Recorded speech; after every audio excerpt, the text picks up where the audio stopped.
Welcome back to the channel, Spooky Peeps.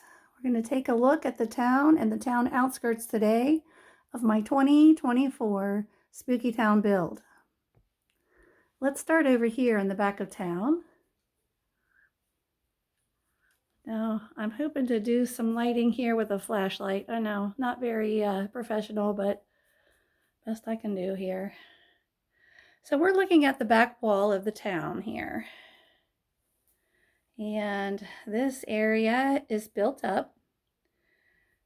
You can see down here, there is a 4-inch block of styrofoam that I carved to look like the mountainside. And then up over that 4-inch is another 3-inch platform carved with little stairways to each of the buildings and a sidewalk then carved and put in place along with a little bit of landscaping.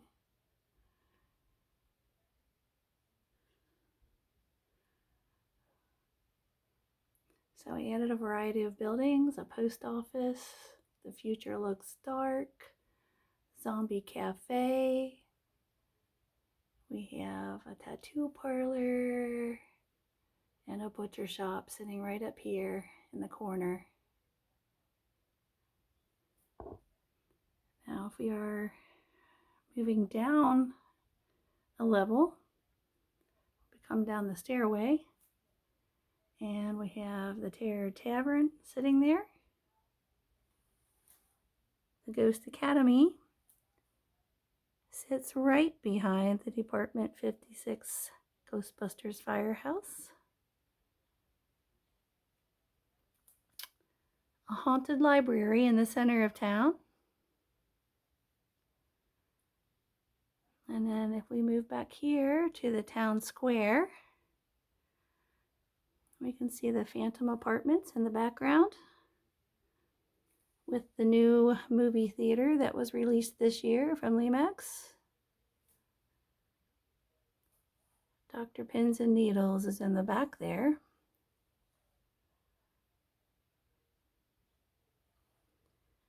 And Zombie Records over here in this corner.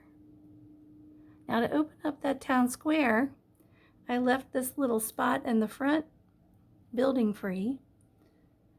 I used a small table section, a table decor called the St. John's Park Music Festival, and added dancing skeletons. And that way I can kind of see the town square a little better and it wouldn't have a blocked view. Now looking up over the town, I added this year a mountain feature with a castle on top.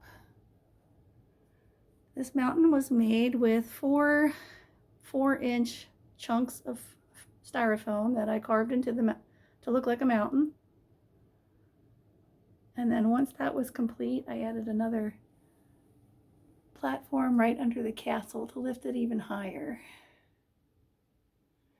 This lamp came from Amazon. It is not a Limax or Department 56 piece. It is just a lamp, nightlight type lamp. I believe you also can find them on Temu. And then to tie that castle in, over here in the corner, I added the dragon's lair, sculpted that wall in the back to make it look like the carriage is entering the scene, and I placed that on another 4-inch styrofoam platform to lift it up over the town.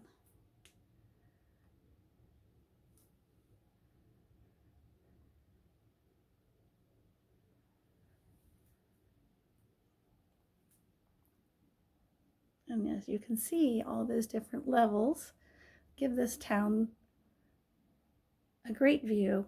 You can see all the buildings clearly and helps give it a little interest as well. Now we'll take a closer look at the front here.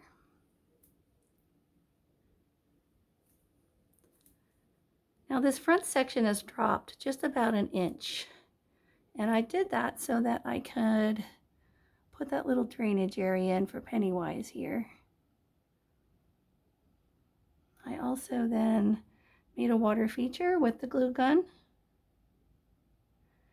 And I made the bridge look a little washed out using some sand and coffee ground mixture. Just put down, mixed with a little bit of Elmer's glue, and then I allow it to dry. I added a skull and some bones to kind of tie in what we see on the bridge feature. Back here in this little corner, I have the Best Buds Pet Shop. Take a little bit closer look at the detail there. Inside the fenced area, they're having a little costume contest today. The dog bowls were just made with buttons and a little dollop of hot glue, and in the other one I just placed a little bit of dried sand and glued that into place.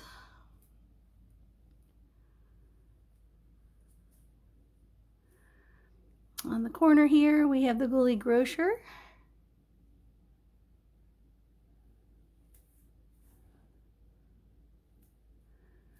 The pieces in the front are from a Lee Max Village. They are not Spooky Town. I just bought them and spookied them up a little bit.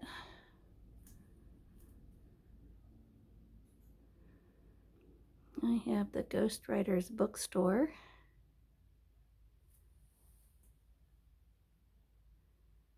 And Frank's Salon. And if you notice, they're all located on Route 666. Now, coming into the town outskirts, you know every town has that little fringed area of town where things are not quite as pretty as the actual town itself. So we have the Flaming Skull motorcycle building. Mr. Bones sitting up here in the front.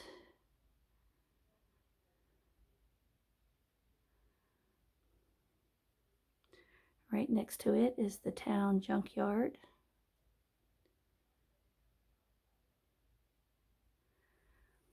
And of course, these little kitties are right in an area where they're not supposed to be.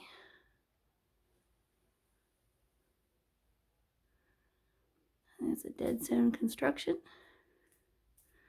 Take a little bit closer look at the detail on this. Now, if you take a close look at the edge of the building, you see tire tracks on the right there. And when I did this build, I made sure to put those grooves and continue them right into the sand feature. Now this feature is made with just woodland scenic sand, a little bit of Elmer's glue. I glued that down to a carved platform that I sloped forward a little bit and then added some coffee grounds.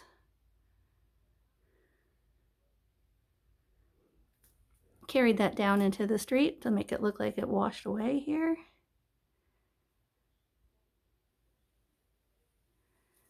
And then we have Hideous Harry's Toy Factory on the corner here. Clearly these children should not be there.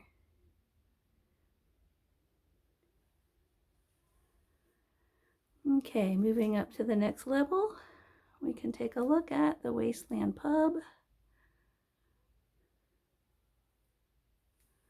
Another water feature using the glue gun. And this time I used a little glow-in-the-dark paint so that when we turn that on, it glows. And sitting right behind here, you can kind of see the little black light right in there. He's hidden behind the flowers. When I turn it on, that shoots right onto that waterfall and gives it a nice effect.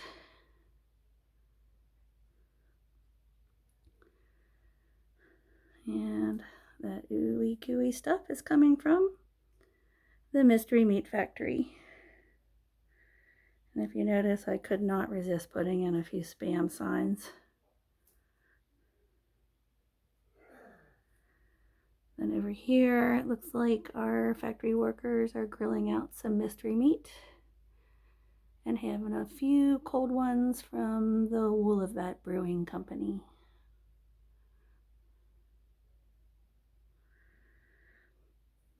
next to the meat factory we have the Last Ditch gas station. On this particular build, I decided to give it that feel of undesirables happening here. So there's oil spills. That's an old film container that I made look rusty back there and just put some thick black paint in to dry. I bought a cheap dollar store toy truck and tore the tires off and added them as these tires going over the mountain.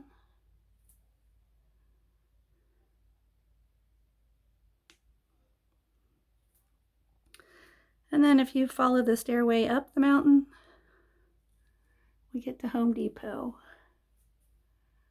Now Home Depot, I went on their website and just printed out their logo, added it to the sign. I have a worker blacktopping the parking lot and a little witch shopping for her Halloween decor.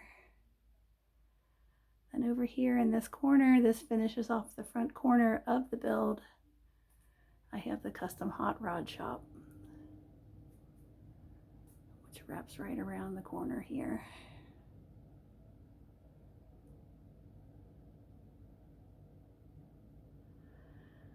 And that whole upper section is placed on top of my aquarium that holds our little geckos.